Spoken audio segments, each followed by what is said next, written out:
She said it like a warning, but her tone didn't sound dangerous. It sounded curious, almost amused. "Don't make eye contact," she murmured, the corner of her mouth lifting. "Not unless you can handle me." I laughed too softly for it to count as confidence.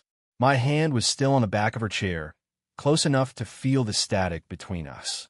The air in that narrow kitchen felt heavier than it should have, like the kind of heat that makes time stretch. She was my aunt's friend, not someone I should have noticed the way I did. But there was something about her, the quiet poise, the way she filled silence instead of breaking it. She had this habit of tucking a loose strand of hair behind her ear like she'd done it for years, out of reflex, never vanity. Her eyes followed nothing and everything, and when they landed on me, I forgot what I was supposed to be saying. Her name was Elise. She was helping my aunt set the table for dinner, sleeves rolled up, bracelets catching the dim yellow light. I was visiting for the weekend, just passing through after exams, and somehow ended up holding plates beside her, pretending it was nothing. "It's been years since I've had someone tall enough to reach that shelf," she said, looking up at me. "You make it sound like a job requirement," I replied. She smiled, the kind that doesn't quite reach her eyes, but softens the edges of her face anyway.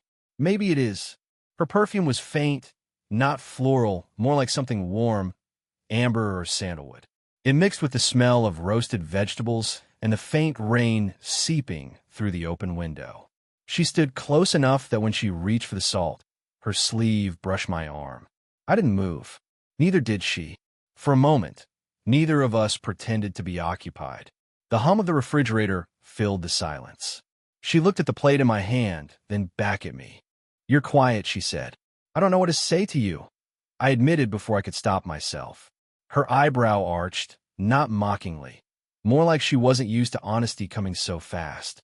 "Then maybe," she said slowly, "you should start with something small, like why you keep staring." I looked away, but not far enough. My throat felt dry. I could feel her watching, waiting, like she already knew the answer. There was no flirtation in her tone, no teasing. Just observation, measured and calm, like she was testing what I'd do next. I wasn't. "Yes, you were," she interrupted gently.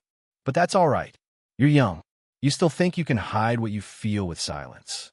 The way she said "young" didn't sound insulting. It sounded wistful, like it reminded her of something she didn't talk about anymore. She turned to pour wine into a glass, her hand steady, her movements unhurried. Then she held it out to me. "Go on," she said.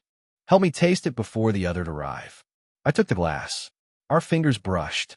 The smallest touch, but it stayed longer than it should have.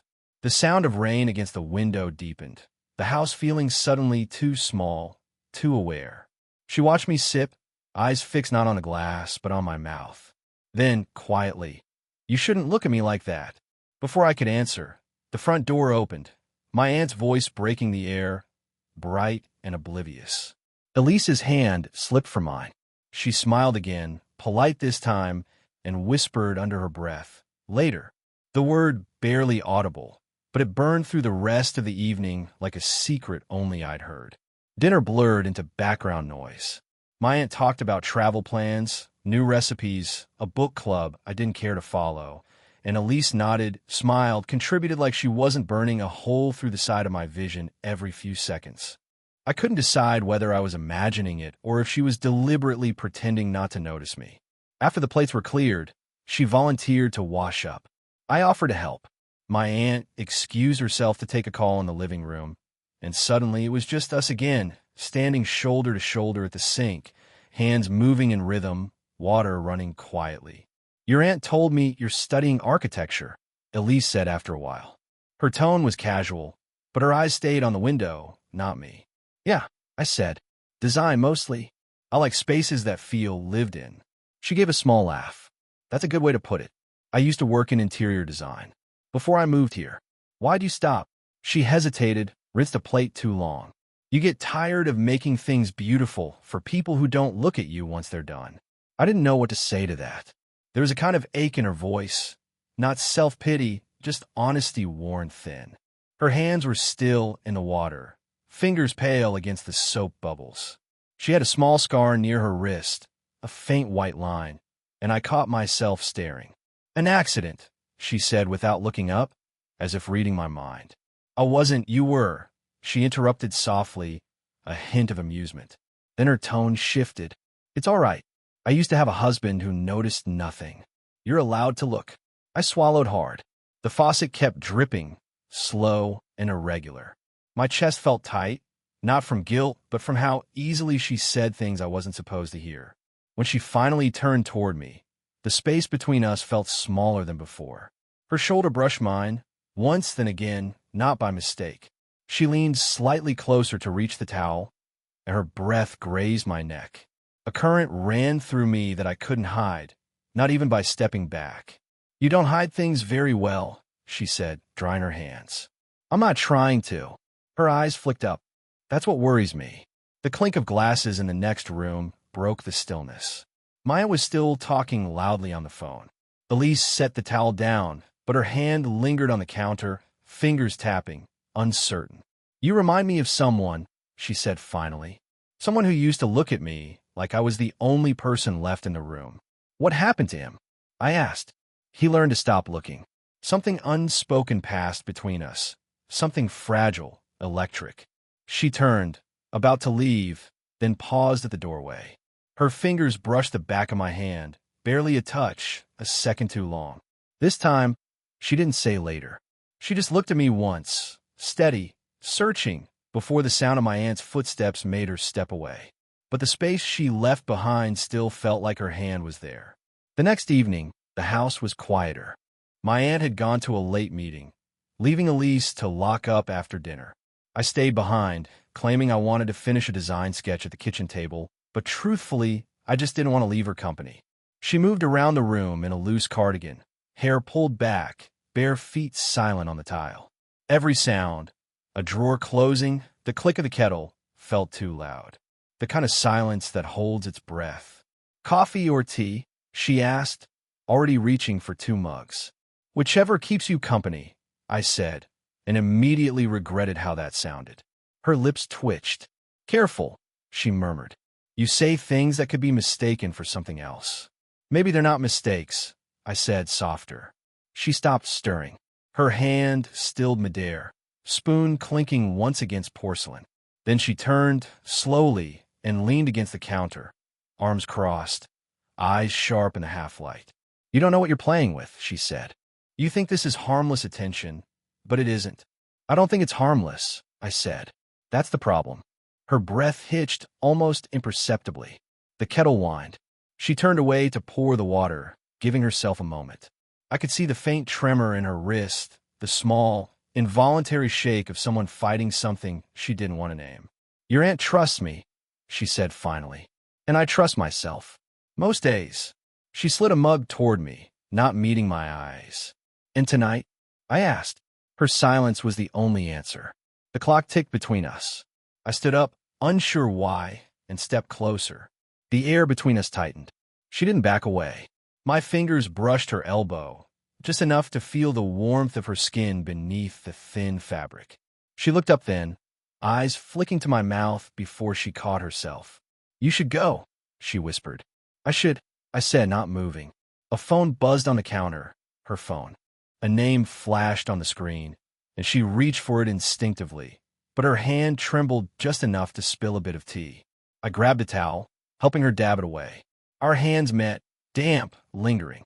Her pulse was racing. I could feel it beneath her skin. She looked at me then, really looked, and something in her expression softened, cracked. You're too young to understand what it means to want something you can't have, she said. Then explain it to me. Her mouth opened, closed. The words didn't come. Instead, she lifted a hand, just slightly, as if to push me away, but her fingers brushed my chest instead.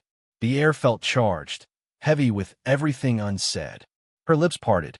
For a second, we were close enough that I could feel her breath against mine, taste the heat of it. Then a knock. Sharp, unexpected. My aunt's voice calling from the porch. Elise? I forgot my keys. Elise stepped back so quickly the mug rattled. Her hand flew to her hair, her breath uneven. Go, she mouthed, barely audible. But even as I slipped down the hallway, I saw her still standing there, one hand pressed to the counter, the other to her heart, like she wasn't sure which one had started trembling first. It rained again that night, a quiet, steady downpour that blurred the streetlights and made the house feel smaller. My aunt had gone to bed early, her door shut, the faint hum of the television muffled through the walls. I was supposed to be asleep too, but I found myself downstairs, sketchbook open, pen unmoving. Elise appeared in the doorway without a sound. Barefoot again, cardigan draped loosely around her shoulders. Her hair was down this time, damp from a shower, curling slightly at the ends. "You don't sleep much, do you?" she said. I looked up. "Not lately." She stepped inside, arms folded, not defensive, just unsure. "It's late," she said. "So why are you here?" She smiled, small, tired. "Same reason as you, I guess." The lamp beside the couch cast a soft amber glow, catching on her cheekbone, the curve of her neck. She sat across from me, knees crossed, gaze fixed on the sketchbook. "What are you drawing?" "Nothing," I said, flipping it closed. "You." The words slipped out before I could think. Her lips parted slightly, a breath caught between surprise and something else. "You shouldn't say things like that," she whispered. "I didn't plan to." A pause. Then, almost inaudible, "That's what makes it worse." Her eyes held mine, not sharp this time, but searching. The distance between us was a thread, one that could break or tighten, depending on who moved first. She did. Slowly. She came to sit beside me on the couch, the cushion dipping, her knee brushing my thigh. My breath hitched, she noticed. Her hand rested on the back of the couch, inches from my shoulder. She smelled like rain and soap, something clean but unsteady. "Do you know what happens," she murmured, "when two people ignore the part of them that knows better?" I shook my head. My voice wouldn't come out. "They start telling themselves it's nothing," she said, fingers brushing a loose strand of hair from my forehead, "until one of them forgets to stop." Her hand lingered, tracing the edge of my jaw, featherlight. I turned toward her without thinking. Our faces were too close now. Her breath touched my cheek, warm and uneven. "Elise," I whispered. She closed her eyes, jaw tightening. "Don't." But she didn't move away. My hand rose to her wrist gently. Her pulse fluttered under my thumb. For a moment, neither of us breathed. The sound of rain filled the silence, soft, insistent, as if the world outside had agreed to hold its breath too. Then she spoke, voice trembling. "You have no idea what you're doing to me." I leaned closer until the words brushed against her lips. "Then tell me to stop." She didn't. Not right away. Her hand slipped from the couch to my chest, a silent surrender, or maybe a test. The distance between us disappeared until there was nothing left but the faint tremor of her breath against mine. 1 second, one heartbeat, and then, upstairs, a floorboard creaked. She froze. The spell broke. Her hand fell away, her voice barely a whisper. "Go to bed." But her eyes, wide, unguarded, said everything she couldn't. The next morning, everything felt wrong. The kitchen smelled of burnt toast and rain-soaked air. My aunt was humming, cheerful, completely unaware that the air between Elise and me had changed shape overnight. Elise moved differently, quieter, guarded. She avoided my eyes, even when our hands nearly touched passing the butter. Her laugh was softer, practiced. Every gesture screamed restraint. When my aunt left for work, the silence that followed was unbearable. Elise started cleaning dishes that were already clean. I stood there, watching the water run down her wrists, feeling like I was intruding on something fragile. "Finally," she said, without turning, "you shouldn't be here." "I'll live here for now," I said. "You know what I mean." Her voice cracked a little. I stepped closer. "If it's about last night," she spun around too fast. "Don't." The word hung between us, sharp, unfinished. "You don't know what you almost cost me." Her hands were trembling, not from anger, but something closer to fear. "Elise," I said carefully. "What do you mean?" She hesitated, then exhaled, leaning against the counter. "Your aunt saw us, or thought she did. She asked me this morning if something was going on." My stomach dropped. "What did you say?" "That you were young, curious, that I was flattered, but sensible enough to know better." Her voice faltered. Elite. The words hung in the air, quiet but brutal. She rubbed her temple, eyes shut tight. I've already ruined enough things in my life by confusing what I want with what's right. Who said this was wrong? I asked. Her eyes opened, wide, tired, aching. Everyone, she whispered. Everyone but you. We stood too close again. She tried to move past me, but I didn't let her. My hand brushed her arm, then slid down to her wrist before I could stop myself. She froze. You don't get it, she said, voice low. I've been here before, wanting something I shouldn't, convincing myself it meant something pure. I swallowed. And did it. She looked away, jaw tightening. It ended with someone leaving. Something flickered behind her eyes. Regret, maybe, or shame. I took a step closer. I'm not him. No, she said, almost smiling. That's exactly why it scares me. The air between us pulsed.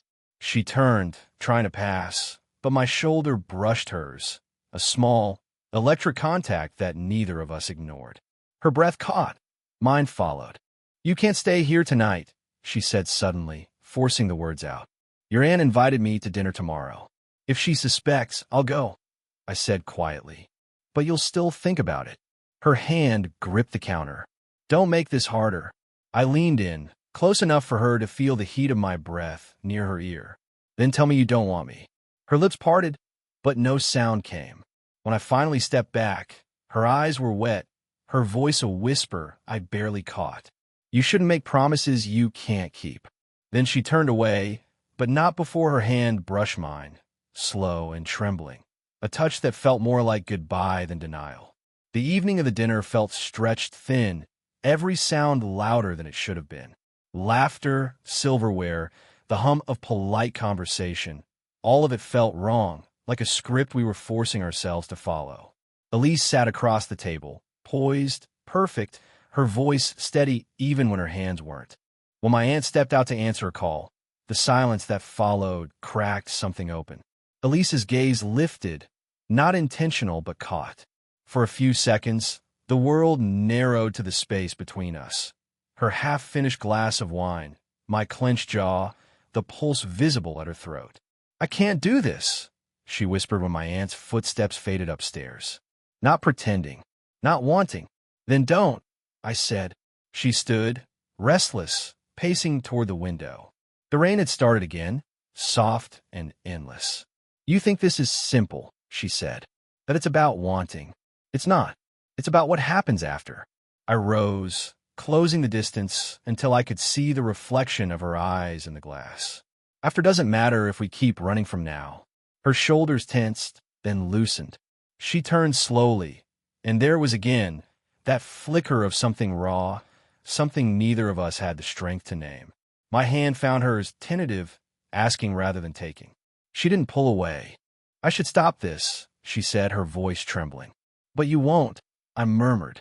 Her laugh was quiet, broken. You don't know how long it's been since someone made me feel like I was still possible. The words hit something deep inside me. I stepped closer until the edge of her breath met mine. My fingers brushed a strand of hair from her face. It stuck slightly from static, clinging to my skin.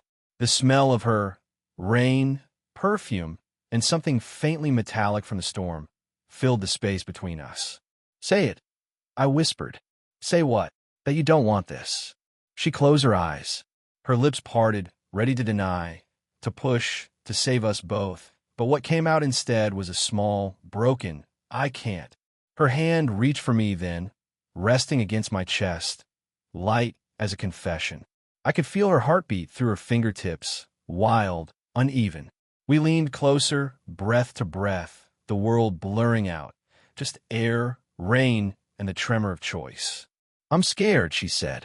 So am I answered. Our foreheads touched, neither of us daring to move that last inch.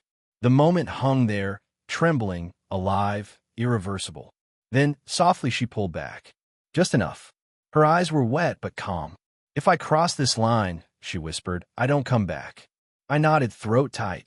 Then maybe don't come back. A silence followed, heavy, final, and somehow tender.